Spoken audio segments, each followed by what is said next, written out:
Hare Krishna, dear friends. In this video I will explain to you the details and I'll show you how to chant the mantra, Hare Krishna mantra in the beads. And also I will share with you my personal experience how I started chanting the mantra and I did so many mistakes. So this video will help you to avoid those mistakes. Let's get started. So I was born and grew up in the country called Turkmenistan, in a village place where there were no devotees other than my chess teacher, who was secretly practicing Krishna consciousness and chanting this mantra on himself. I understood that my chess teacher had some secret knowledge. I wanted to inquire from him. I wanted to know more about that knowledge. But he said, no, he won't give me the knowledge. That knowledge was hidden in the book called Bhagavad Gita as it is.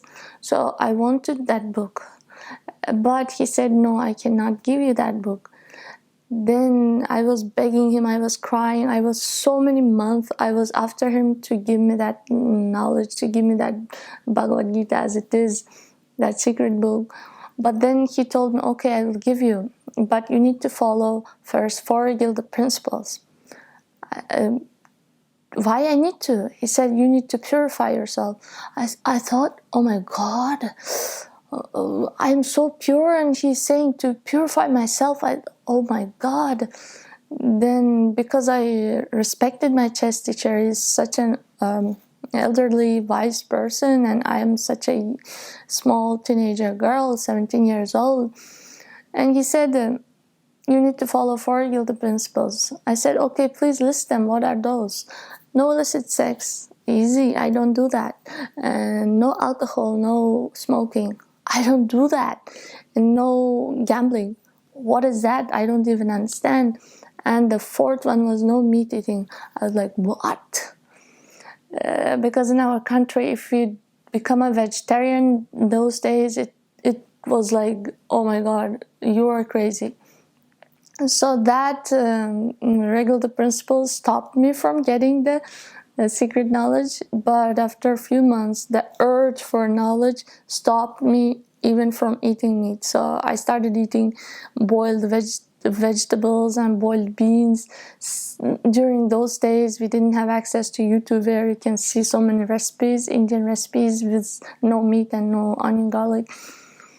But I was managing with just boiled and putting salt and oil. So I continued that for several months, and after that I came back again crying him, please give me that knowledge. But he said, no, not yet. You need to chant this mantra, secret mantra, to purify yourself. So what? I cannot wait to get that knowledge. But he said, no, I cannot give you until you purify yourself. Again, I was like, I thought I'm very pure. He said, no, you should purify yourself. And this mantra is so powerful, it will purify you. Even if you don't understand what you are doing, if you chant this mantra attentively, listen to it, it will purify your heart. I was like, okay, since I trusted him, he's my chess teacher, I said, okay, I'll do it. So he wrote something in the small piece of paper, and nicely folded it so that I don't see it now. He said, don't open it now. We go to the home, take bath, wear clean clothes, sit in a quiet place, and get one beads, like this kind of beads, with 108 malas, this round thing is 108. He said, I need to find something with 108. Those days I used to have Muslim beads, which are made of plastic, and I think they had 99 beads on it. So I went and joined 2 of the Muslim beads and made like 108 beads. So he said, in those beads, you sit in a quiet place and this meditative mind, you open this paper and start chanting. So each time when you chant, he explained in the process. So I did all those and I came home, I took bath, I sat in a quiet place and I was opening the mantra. And this is the time. First time I met this mantra, I was like, Hare Krishna, Krishna, Krishna. it was like water pouring on my head. It was like so fearful. I felt so fearful. I was alone in the home, and this mantra is so something similar, but I feel so fearful. But I trusted my chess teacher. He said, you need to chant this mantra to get purified. I continue chanting. So in the process, I'm still chanting this mantra. It's like for several decades now. He was actually right. It purifies your heart, and you can clearly see that it is really working. I had several attachments for different items, and so when I chant this mantra with focused attention and mind, I could literally see that those attachments are just dripping off. I don't want to do those things now. I used to be attached to like particular foods and particular kind of people and activities. But when I chant this mantra with attention and with prayerful heart, I could see literally that all these dirty desires and bad desires are just dripping off from my heart. How to chant this mantra. Usually, Hare Krishna devotees, they follow 4 gilded principles, and they don't eat onion, garlic, and meat and this one. So they use the tulsi beads. So tulsi beads, the ultimate beads. Tulsi is the devotee of God. So tulsi beads, the ultimate beads, which give us the which make us even closer to the Lord. By just touching the tulsi beads, you get so much purified, and that's why we wear this kantimala made of tulsi as well. So if you want to get ultimate result from the chanting of the holy names, I would say go with tulsi beads, but for that we need to be no eating onion, garlic, and there is some standard for that. In other countries other than India, we usually don't get this kind of tulsi beads or neem wood beads. That's why in any religion, like Muslim religion, they have beads made of plastic. So I started with that. So you can also do that. You just join 100 and make this. So this things here, malas, there are total 108 pieces. So Muslims have 99, so you can add 9 more and make it 108. So why you need to count it? So there is a trend. People say I chant it every day, a whole day, so I don't need to count. But the problem is, if you don't count, you won't actually know how many rounds you are doing. You may think that, oh, I'm chanting whole day, but in reality, it may be like one time Hare Krishna, and after one hour again Hare Krishna. So throughout the day, it will be like 4 times of doing like this much. So if you don't have time to take this mala with you, I can suggest you this kind of finger counters. So if you think you are chanting holy, just press this button. Just press this button. At the end of the day, you will know how many rounds you are doing. So that's why in ISKCON, in Krishna consciousness, we actually count this mala, and we also use this kind of bead bag, it's called. Why we do that? One thing is that when we chant in this mantra so long, and we have developed so much taste and power in this mantra, so we don't want other people to look at our beads by just looking at it, and by gazing at it, they may loosen the power of your like sacred holy thing, right? And also because it's very long, so we don't want to mess it up. We don't want to make it dirty. That's why we keep it inside this kind of chanting bag. So one side is where your full hand goes inside, and other one is small hole where your this finger comes out, index finger. So we chant inside this.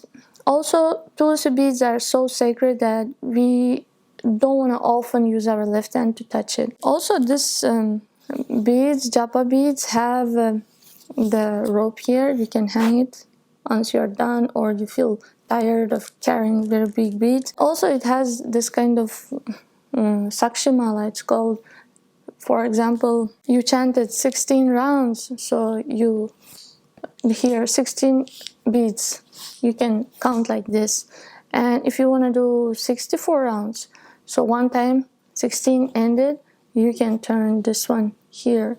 So, and again you chanted 16 more rounds, again you turn this one here. So you are counting here and then here, so it became 32 rounds. Again I'll do again, so total will become 64 rounds. So Sakshimala has also meaning and explanation. How to chant it? So here is it's a Meru. I think it's miracle. It represents Krishna, so we don't cross over it. So, and here are 1, 2, 3, 4, 5, 6, 7, 8, 9. So 9 special beads are there. They represent gopis, 9 gopis, Radharani, starting with Radharani and her 8 sakhis, 8 friends. So we start with them and we use our middle finger. Why middle finger? Because each finger has different meanings on what you want to achieve in your life. For example, people, if you want to curse someone, you will use your index finger. And if you want to have good health, you want to use this one. So each finger has the meaning on what you want to achieve in life. But this finger, the middle one, is attached to your heart. So we want to achieve love for God, and Krishna is in our heart. So if you want to reach Krishna, we chant in that finger. So we put this bead on our middle finger. This hand will be out from the Japa bead bag, and with the bigger finger, we start scrolling. Hare Krishna, Krishna Krishna, Hare Hare, Hare Rama, Rama Rama, Hare Hare. And then we scroll again. So in that way we go all the way, and then come back. Then we can turn this mantra and start all over in this. What mistakes I used to do is, because I don't know and there are no devotees to explain to me, when my hand gets tired, I used to take it in my left hand and then start chanting on my left hand. So that's a mistake. We don't need to chant that in the left hand, because left hand is used for dirty things, like we go to the bathroom and we don't use paper, we use water, right? So this hand is kept for doing dirty things, and right hand is kept for doing good things, auspicious things. Other mistake I used to do is when I used to feel so kind of bliss in my heart and I'm alone, I don't have any devotees to tell me that I'm doing wrong. I used to, after I get that taste for the whole, I used to take out the bead. I used to take out the bead and I used to kiss it. I used to kiss each bead. Actually, Krishna might be happy that I feel so nice and I am so grateful for him and showing that gratitude in kissing the bead. But actually, it's not pure. It's not the pure process, because our tongue and our saliva is considered dirty because it's attached to them.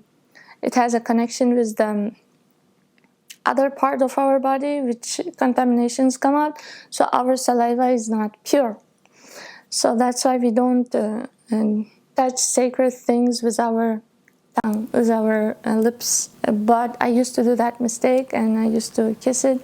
And after several years of my practice of Krishna consciousness and chanting mantra, one devotee pointed out to me, and I was, no, you shouldn't do that. I was not agreeing, but it's actually like that. So this is how you chant Hare Krishna mantra, and we just put it inside this bead, and without even looking at the mantra, I can find it just by feeling. And so this is the place where I start.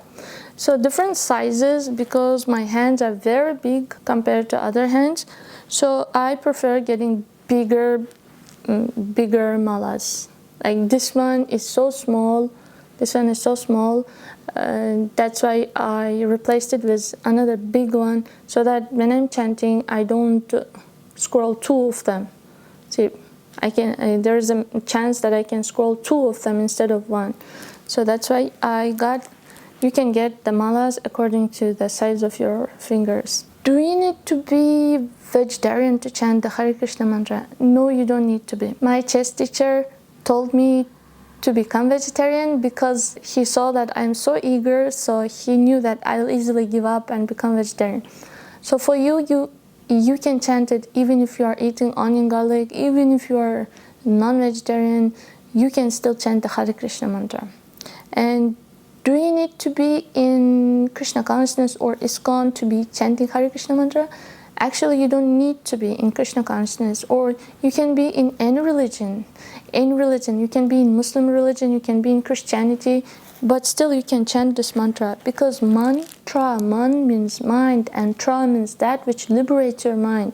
So this mantra, it actually liberates your mind. You don't need to be in any religion to chant this mantra. It purifies your heart and purifies your mind, and it may actually help you to progress more in your spirituality. Do you need to follow all four gilded principles to chant this mantra?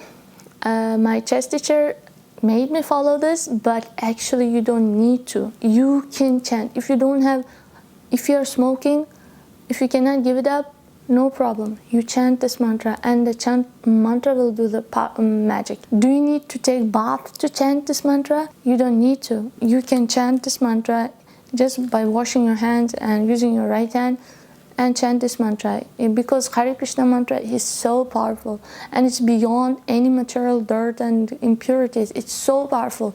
You can chant this mantra even while you are in the bathroom.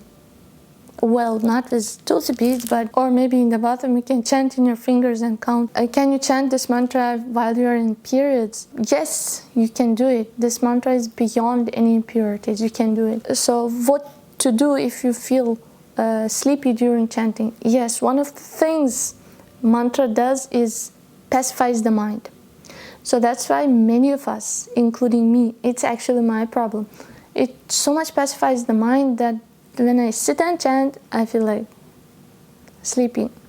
So that's why I take this mantra, I put it inside the beads, and I walk and chant. Because we want to chant, we don't want to sleep while chanting, right? But there are devotees who sit and chant and they don't have any problem. So you can chant while walking, you can chant while sitting, or you can chant even while lying down. How soon you can start feeling the taste, it depends on how intense you are chanting. Hare Krishna mantra is actually calling out for Krishna. So if you are chanting with focused attention and calling out for Krishna, like a crying baby calling out for his mother, mom, mom, crying out, Hare Krishna, then you can start feeling the bliss and taste for the chanting immediately. There is no time and prescribed time to that. Also, you will start feeling the taste when you start doing practical service and pleasing other devotees, making other devotees happy. So when I started feeling the first taste after 1 year of chanting, that was the time when I met the devotees in the capital city, Ashgabat, and I joined the temple. I started living in the ashram. I started attending morning programs, and I started doing worship. I started doing service. I was helping other devotees. I was washing the pots after Sunday program. And during those times, probably other devotees blessed me, or probably Krishna became so much happy of me that during those days I started getting so much taste for the holy names. I hope I answered all your questions, and if you have some more questions, please let me know, and please let me know how many rounds you do, what was your experience of chanting, what mistakes you did while chanting Hare Krishna mantra. Thank you so much. Hare Krishna.